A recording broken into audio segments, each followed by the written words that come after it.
But we are fortunate to have many friends. Our early friends from Massachusetts are still part of our lives. We see them, we talk to them, we connect with them.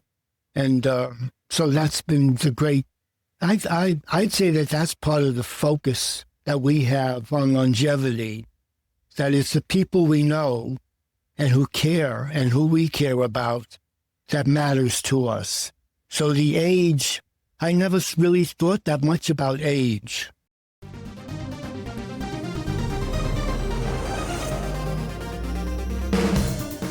Welcome to the world of energy, where science meets spirit. Ancient wisdom merges with cutting-edge knowledge, and the possibilities for a healthier, happier you are endless.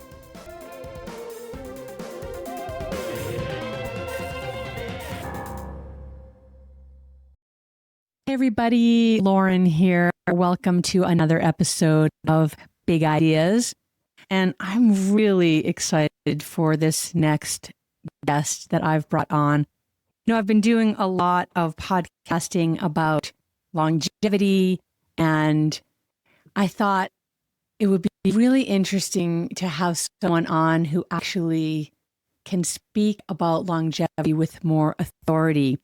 And so I invited on my dear friend, Pat Gordon, who just celebrated his 90th birthday.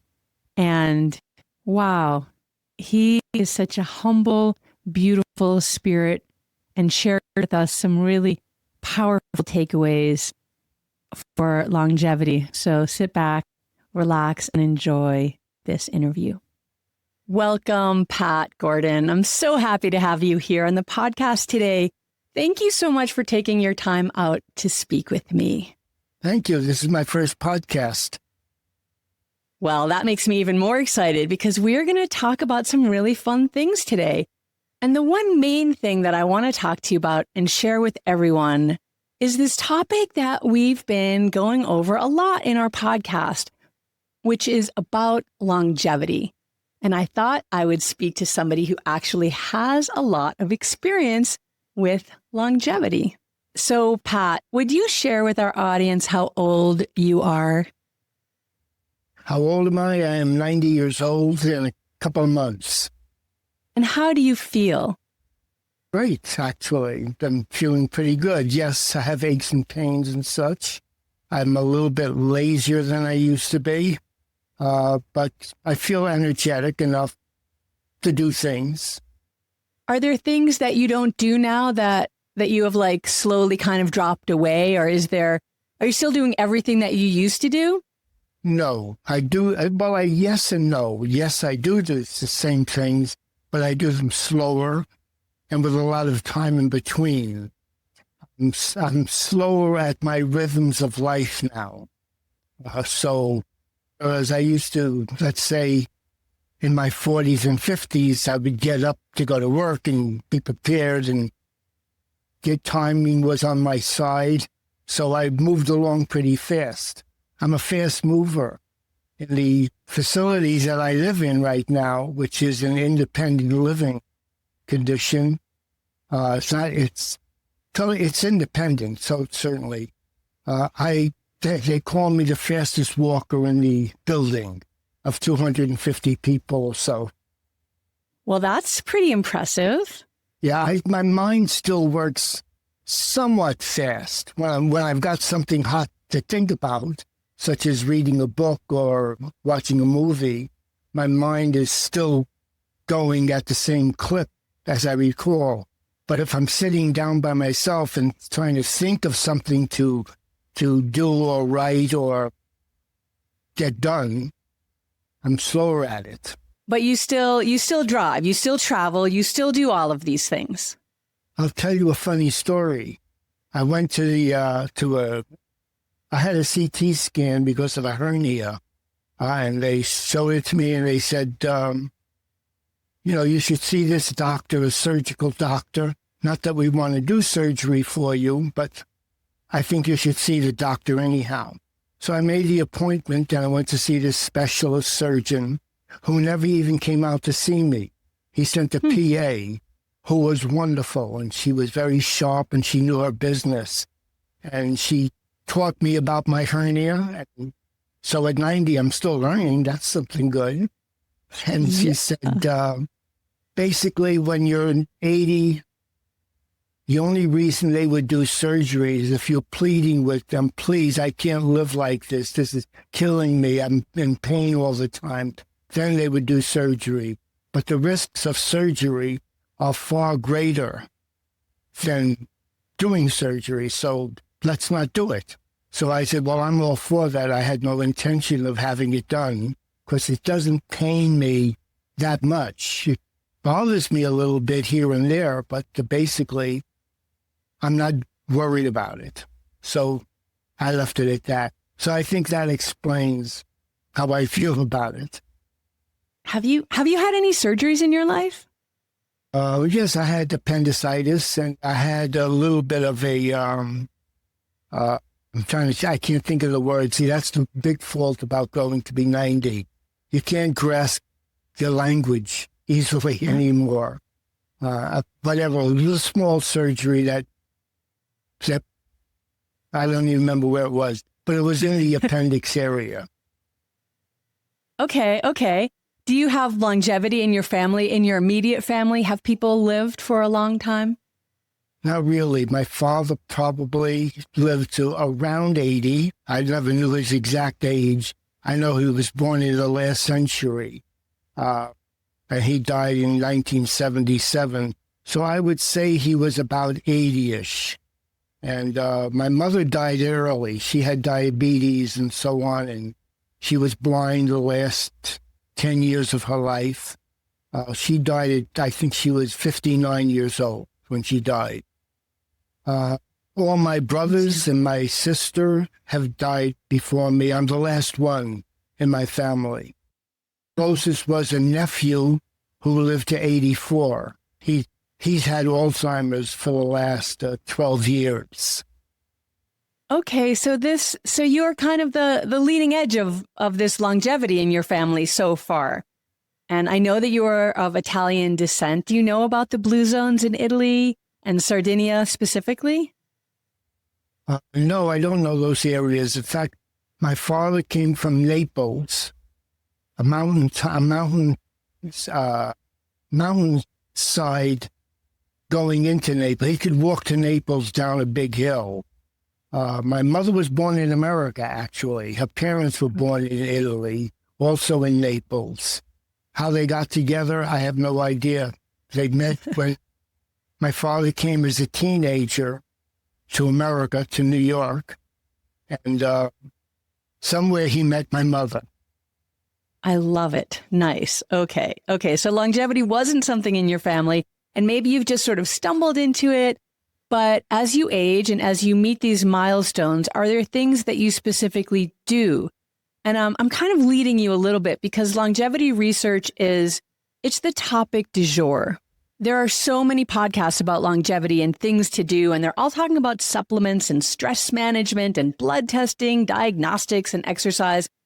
I want to talk to you who is living at 90 and healthy, strong, if you do any of these longevity things for your own health. I have to remember that I forgot to say my father's father died at 101 or 102, and he lived the longest. He smoked cigars and pipes. He drank wine. He made his own wine. He drank a lot of wine. And I remember kissing him in his beard and smelling the wine and the tobacco as a little kid. But he did live a long time and like that. So what do I do specifically to stay healthy? Nothing, actually. I never thought about it. I don't like exercise, actually. I'm just not an exercise person. I always preferred exercising my brain as opposed to my physicality. I'm not against it. I certainly don't think it's a terrible thing. I think it's a good thing if you do it. I didn't have the wherewithal, I guess, or the interest enough exercising to stay healthy. And I also read things about Jim Fixx, who was a runner, and he died at less than 60 years old. And here I see people who are, one of the bad things about living to this age is you see a lot of deaths. You see a lot of people that you know far younger than you dying. And that's sad to me. But I never had any interest in, I did decide to quit smoking a long time ago. Probably I quit smoking, I figured it out at 62. I was 62 when I quit smoking for the final time. Essentially, the way I did it, knowing that my past, I always said, I'm quitting smoking today. And of course, within 10 days or 2 weeks or 3 weeks, I had to have a cigarette. So I would smoke, and that would just lead me back into my bad habits. What I did at 62, which was in 1997, I went to Italy with Mara, and we had a wonderful 3-week vacation. And I decided, well, I'm going to smoke like hell here because everybody else smokes. So I smoked my cigarettes every day. And I knew that when I was coming home, I was going to be approaching my 62nd birthday on August 12th. And so we got home somewhere in the beginning of August, and I waited till the 12th, and I decided I'm not quitting today. I'll not smoke, but I'm not quitting smoking. And by saying I'm not going to quit, meant that I gave myself permission. If I needed a cigarette, I could have one, and I wouldn't be breaking my vow to myself about quitting. I didn't have to feel like a fraud to myself, at least. Because I really, it wasn't a public thing. I didn't say, I'm quitting smoking forever now. And since that time, that's 1997, and we're in 2025, and I probably smoked about, I would say, 10 or 12 cigarettes in that span of time. Been a couple of times that I was with someone who was smoking, and I felt like I really needed to have one.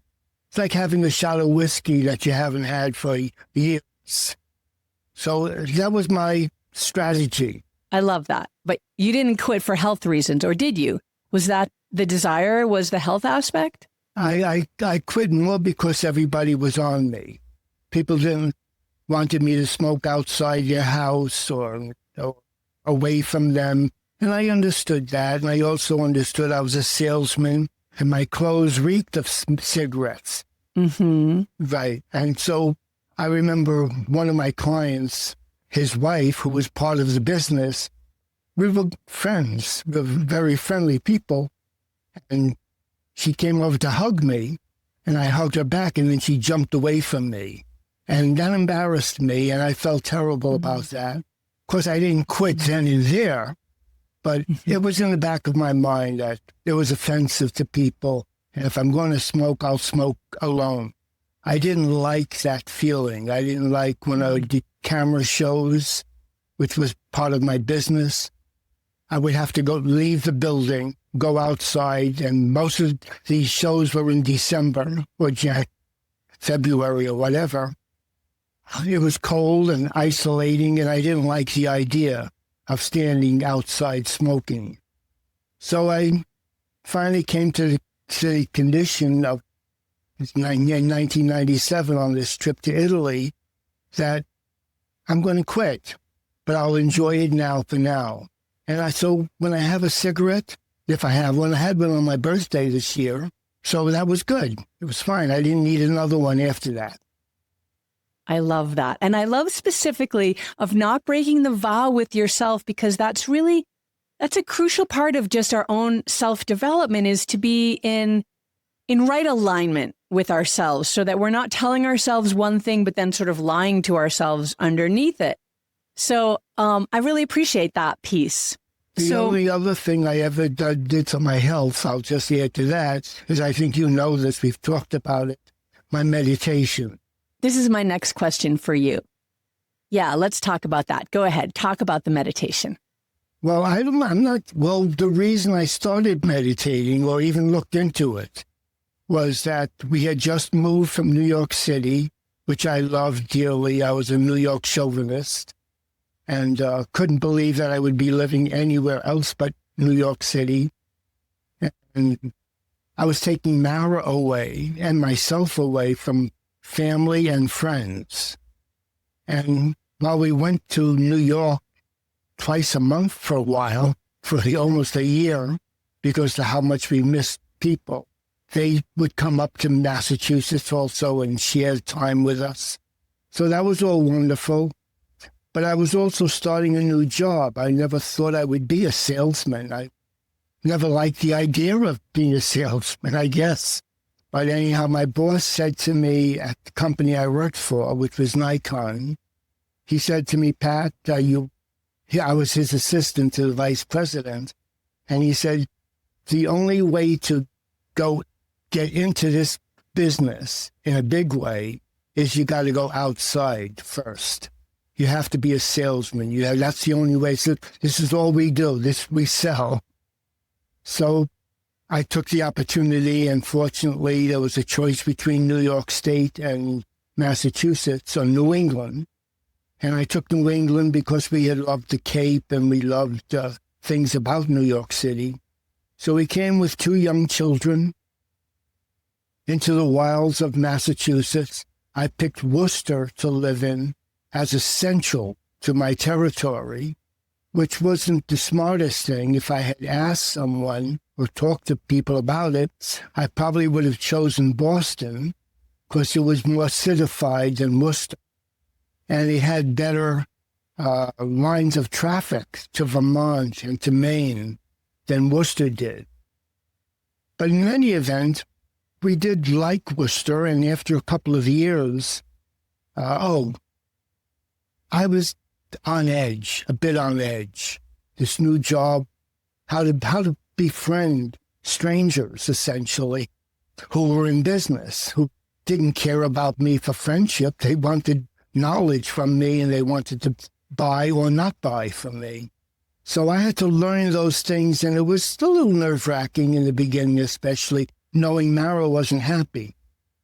So my boss called me about 2 years after the move and said, okay, you've told me that Mara's unhappy and you wanted to come home, or you were thinking of that. I've got something to offer you in the company. So I said, you know what, Bernie, I'm going to call you back. I'm going to talk to Mara, and I'll get you tomorrow. And I turned to Mara, who was right next to me, and I said, Mara, here's your opportunity. If you really hate it here, we can go back. I'll find a way to go home. And she said, to tell you the truth, she had started going back to school. She had started changing her life, and she was happy here. She found in Massachusetts good friends, a community that she understood. They thought like New Yorkers. They were Jewish in particular, and that was favorable to her. And so it was good. In that meantime, before my boss called me, I had read about meditation. And I thought, well, maybe that's a way to calm my anxieties and so on. And that's exactly what I did. I think it was 2 lessons, and the cost was $100. Mara took lessons also, so it cost us $200. And I think they wanted a bunch of apples as a gift to the Maharishi, which we did. And I never looked back.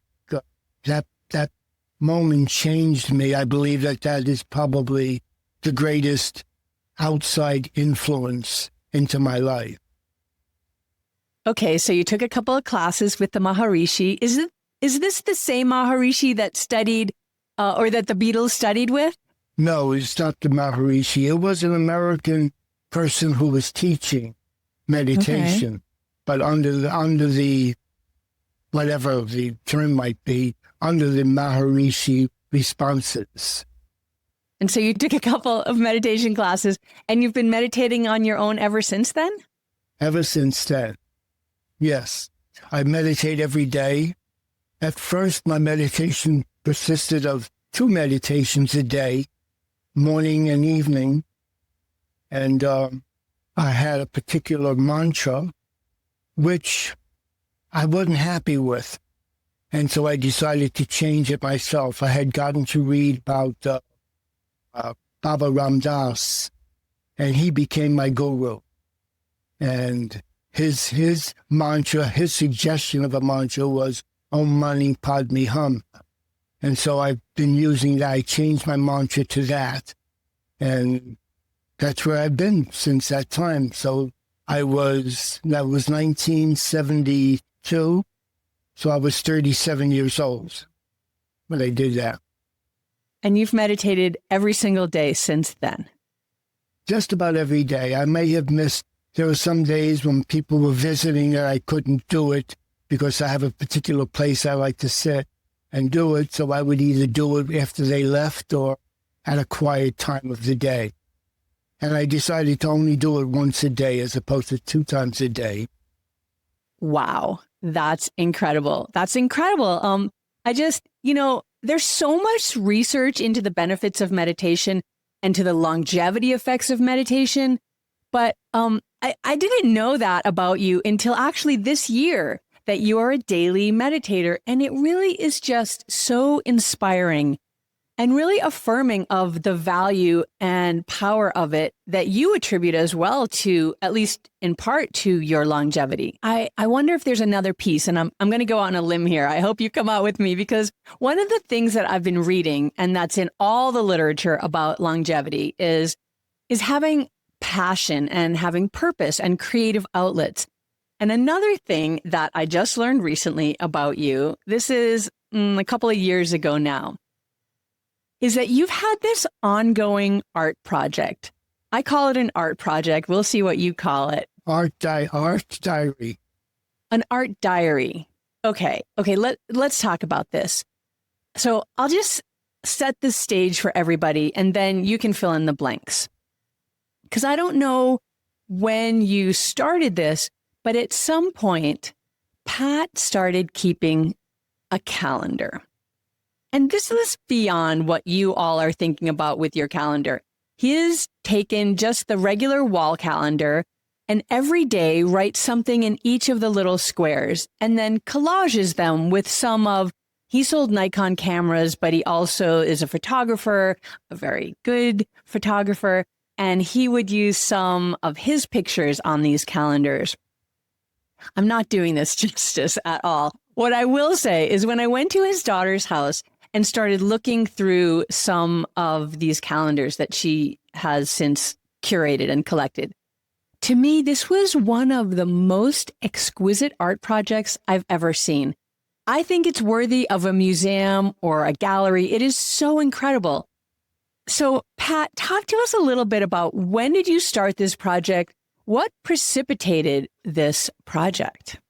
Okay, well, it's interesting. I started this calendar because a friend of mine, a very close friend at the time, 10 years older than I was, and that was in 1972 is when I started it. That was my first calendar.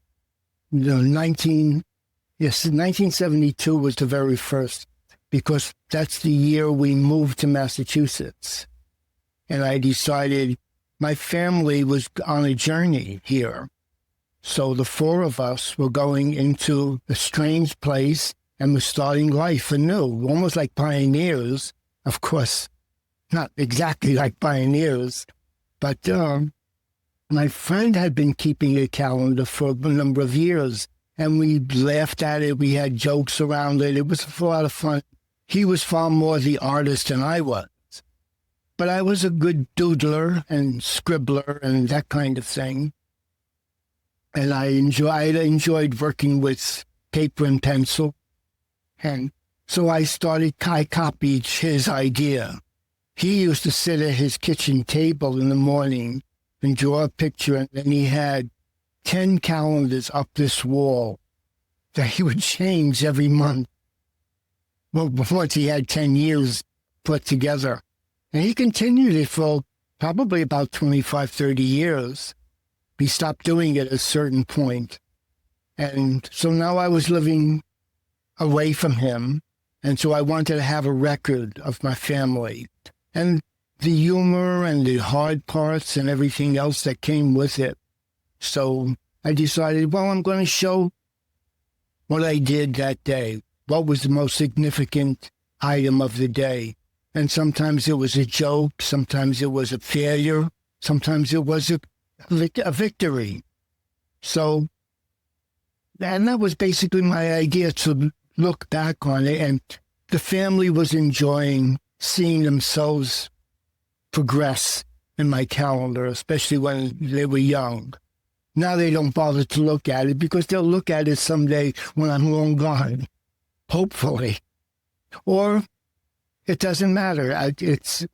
It's never been a crushing importance to me, except in terms of it's a little piece of history.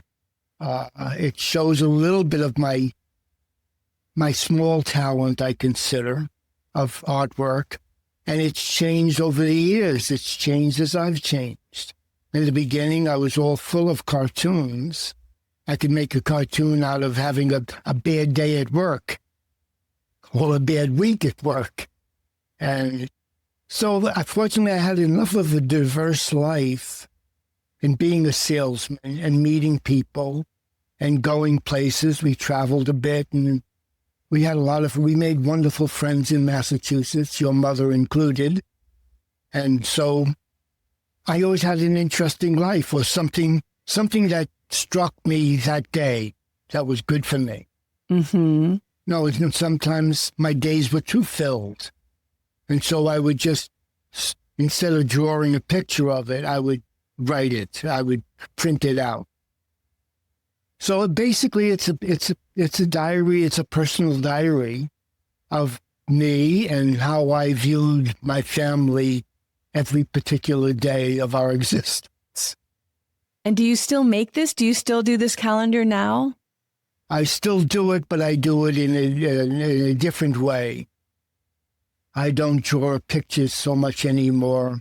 I used to do a lot of clipping, a lot of clip art, if we went to a restaurant, I was collecting matchbooks, and I would cut the matchbook so that you just had the title of the restaurant, and I would tape it into the collage. So it would be part of my experience, that restaurant, in that place, at that time, with who I was there. People who visited, I like to put everybody's name down. And it was also a challenge to fit into a small 1-inch box. It's almost like the idea of a haiku, right? That like the distillation of the day into a little square, right? Right, correct. Yeah. It pleased me to be able to look back, although, to be honest with you, I rarely look back.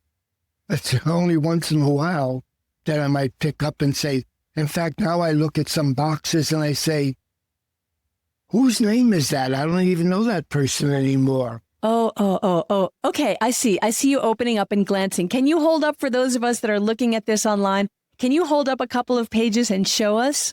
This is one page. It is absolutely exquisite. I don't know how much you can see of it.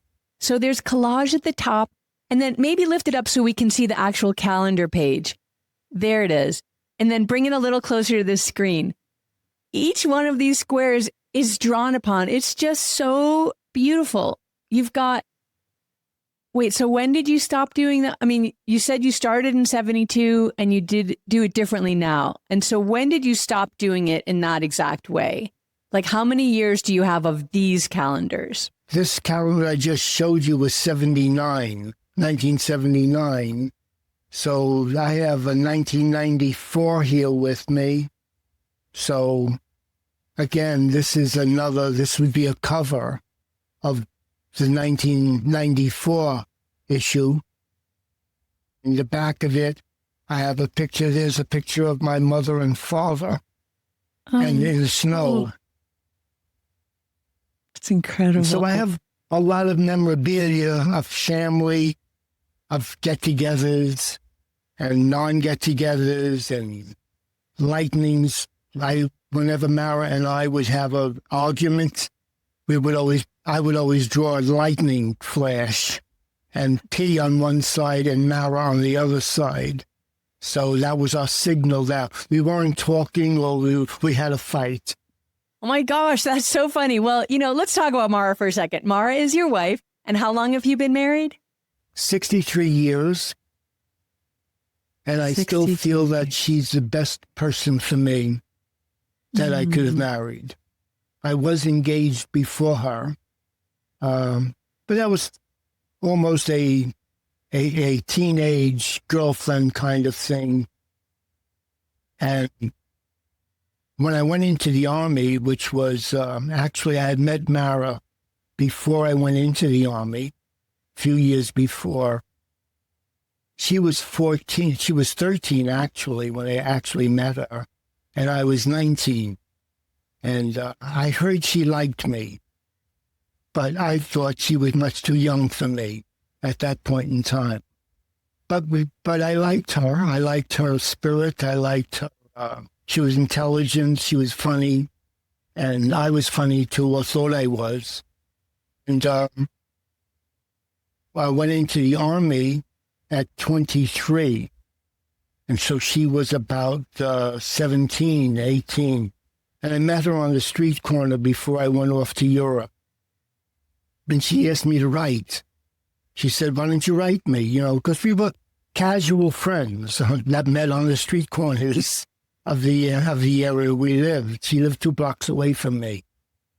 And so we never dated. We never had any romantic illusion. But as a friend, I would write her.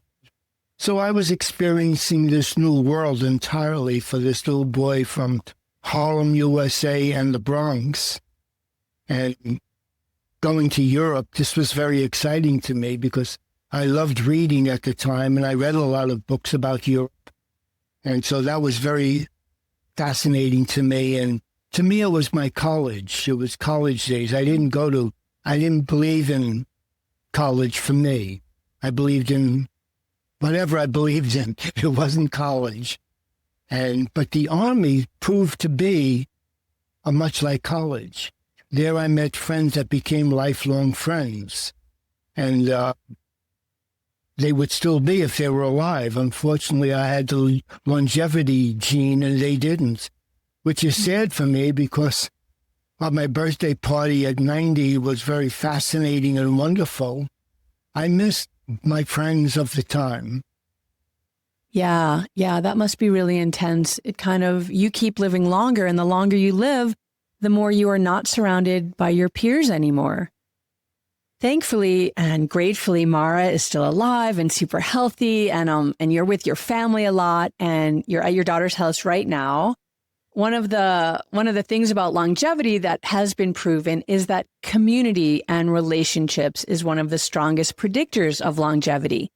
And so you've got that in spades, right? I'm very lucky, and I believe that for sure. Mm-hmm. And where I live, there's a lot of, there are couples, some older than me, some younger than me, but not much, who are less physical than I am and Mara are. We're both physical. We can stand up on our own and walk and do things without having to have aid.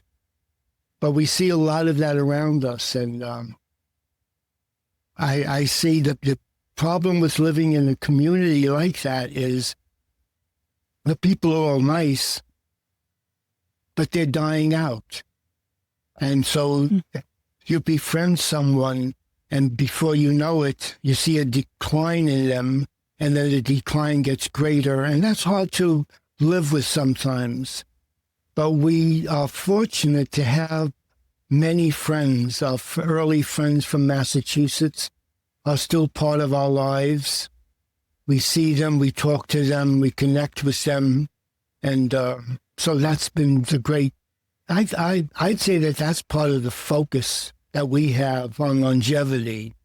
that it's the people we know and who care and who we care about that matters to us.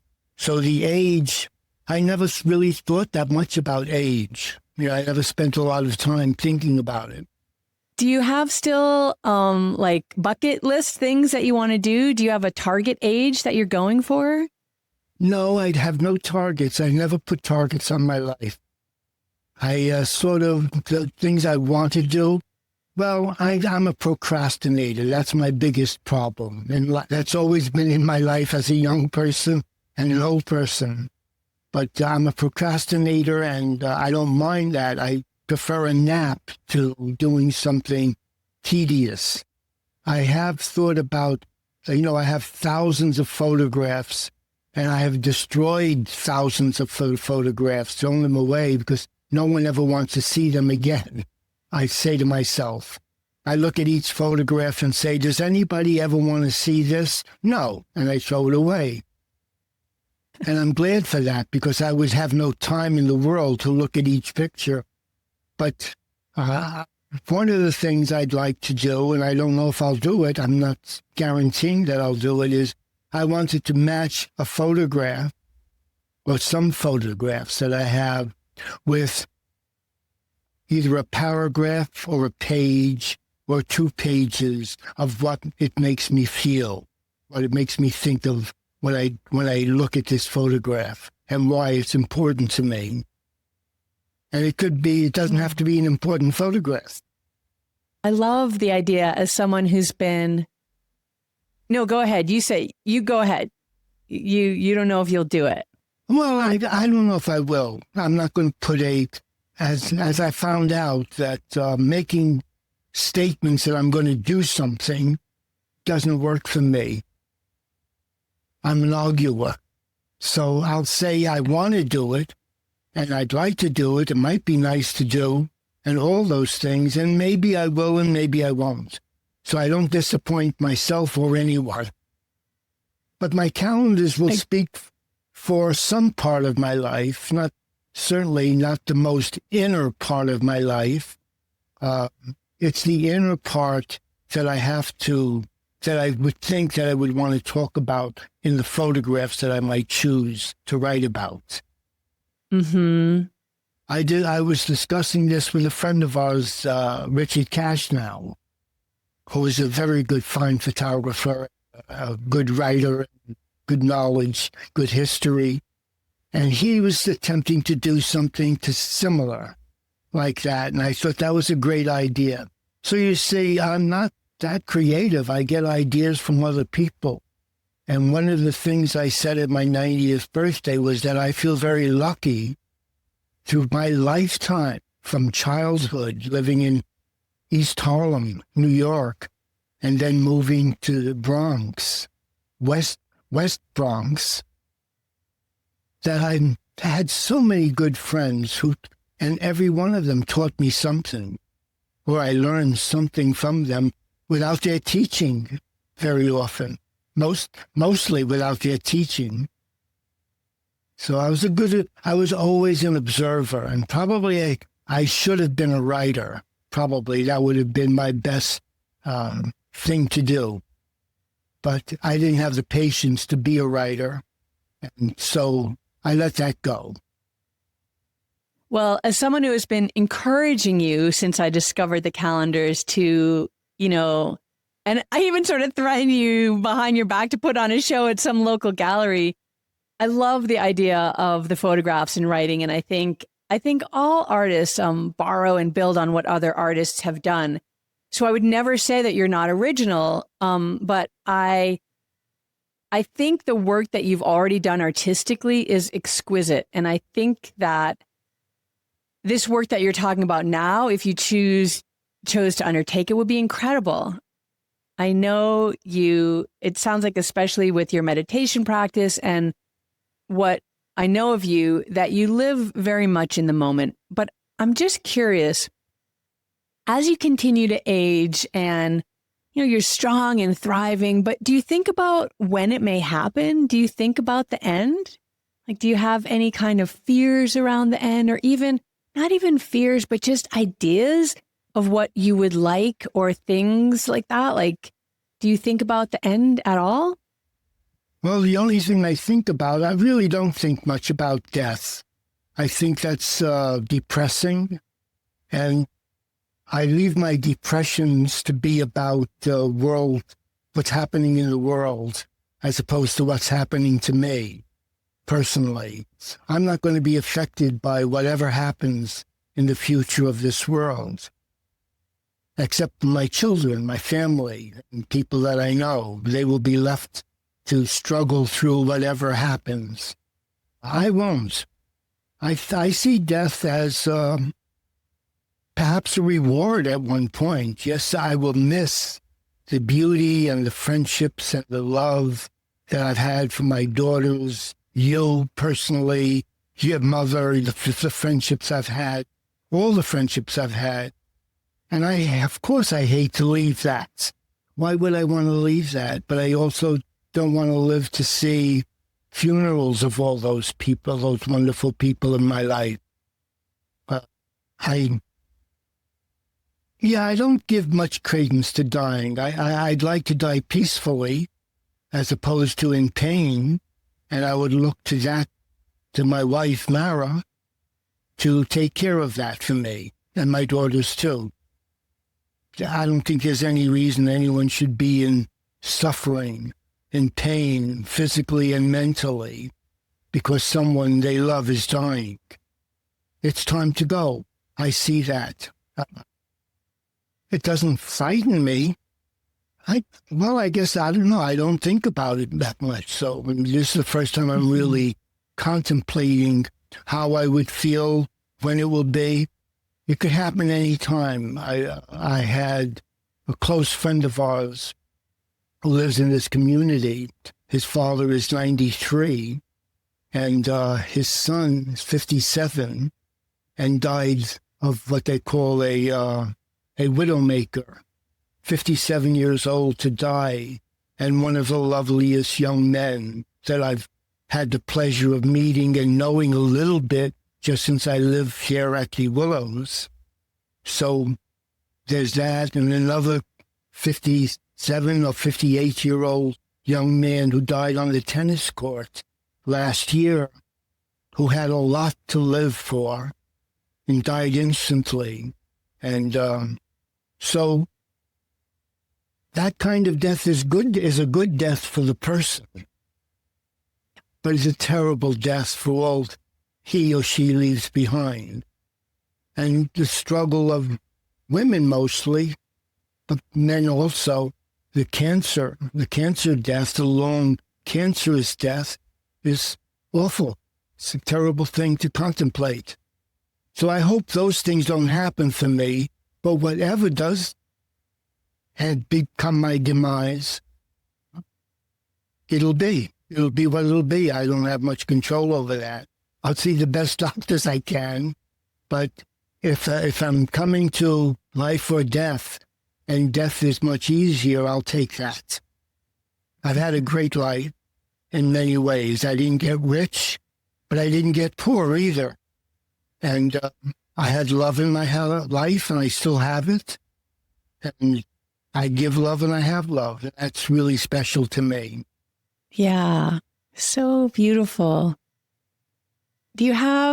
So I guess you haven't thought about your death maybe then. You haven't thought about this either. So I'm curious what you think about the afterlife, or what are your beliefs about the afterlife, or is there one? I have no thoughts about the afterlife. I'll accept whatever it is. There are times romantically, I think, I would like to see in the afterlife my twin sister. I was born a twin, and she died at a crib death about a year old, or 12 months, 13, 14 months old. And I've always wondered about her. She's always been a part of my existence, and like that. So that's about the only thing I think of. I don't think that I will meet my mother and father there. It would be fantastic if that happens. I would love that. But I don't know that I'll even know anything. That it'll matter. Right. I try to take life as it is, as much as I can. Do you have any regrets? Anything you would do over? Oh boy, probably a lot of things. I can't think of anything in particular.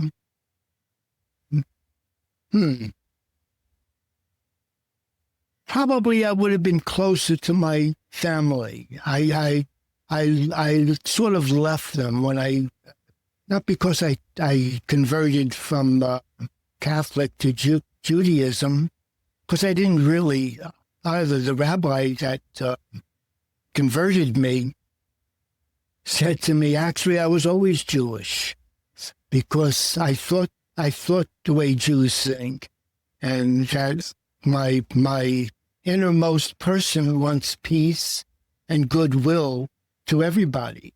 I had no delusions, having been brought up in East Harlem, across the road from Black Harlem, and living for a good part of that, my early years in Spanish Harlem.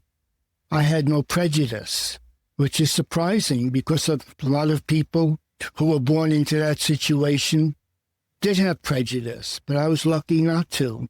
And maybe that was my family, the mentorship of my father. My mother was friendly with everybody. So I had that too. I was always lucky to be able to make friends easily. So like that. No, there's nothing I can really say that I wish I hadn't done. I tried to make the most of whatever I was in. Sometimes it worked, sometimes it didn't.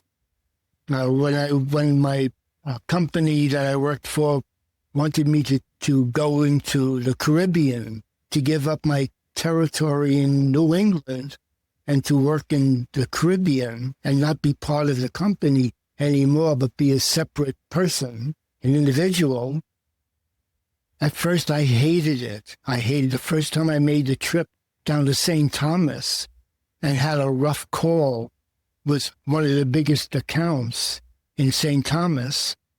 It called up Mara from the hotel room and said, "I'm coming home. I hate it here." And so that was a trial run.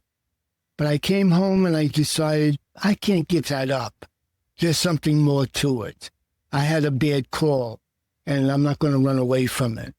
And so I did go back, and it all managed, worked very fine. So like that, I'm happy to be here talking to you. Yeah, a positive mindset, living in the present moment, daily meditation, creativity practice for years. You lived and grew up and spent most of your life in an analog time. And now, of course, we live in a highly digital world. Can you say, or do you have a preference? Or you just totally in the present moment is what is? It is what it is. I mastered early evolution of technology. You know, I went from radio to TV to the computer. And I did learn the basics of computer technology. But I'm not a whiz at it.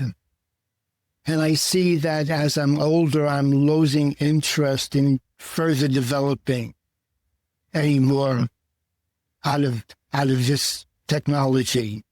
So I'm sort of giving up the technology and going back to pen and pencil or just typing. I was always a great typist.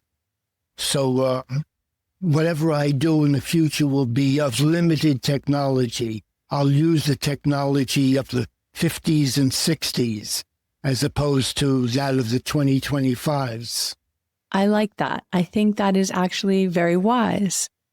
So as we start to wrap up here, I just would like to hear, even though this whole conversation has really been a masterclass in longevity, but what tips would you give if you could reach out into the world like you're doing right now and share your wisdom? What would you say to people who are hoping to reach this milestone that you so easily reached? Well, live every moment. If you're talking to the janitor of your building, the one who cleans up the slop on the sidewalk, or you're talking to a brilliant professor. Be honest, be real. The one thing I always despised in life was the pretentiousness, pomposity.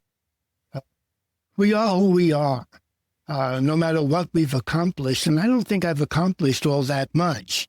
Seriously, as terms of living 90 years, I don't have anything that I can boast about in terms like, this is my paintings, these are my piano playings and what have you. I've done very little in my life. I've just enjoyed it. And I think that get the most of enjoyment that you can out of life, out of the people you know. Be part of them.